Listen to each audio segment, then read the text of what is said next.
How did they make this new Nike shoe that's meant to focus and stimulate your brain before and after being active? I asked the team that made them in the Mind Science department of Nike's Sport Research Lab. They told me they spent 8 years testing ideas. Here's one of the very early versions. But this was too deconstructed, and while you could put it on and feel things, it didn't perform like a shoe. So then dozens of versions later, this was one of the early breakthrough versions. But that one's glued together by hand. So we went from this early testing configuration to this.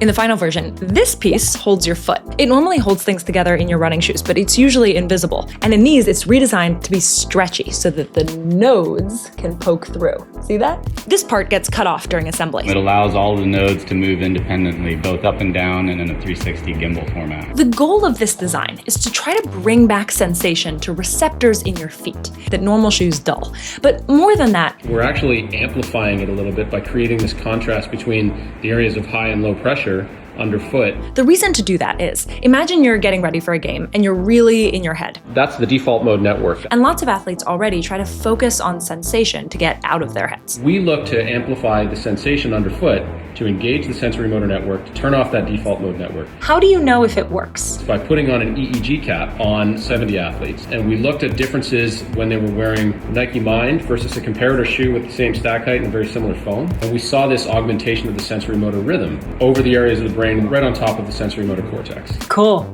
Are you publishing it? We are, yes. Yeah.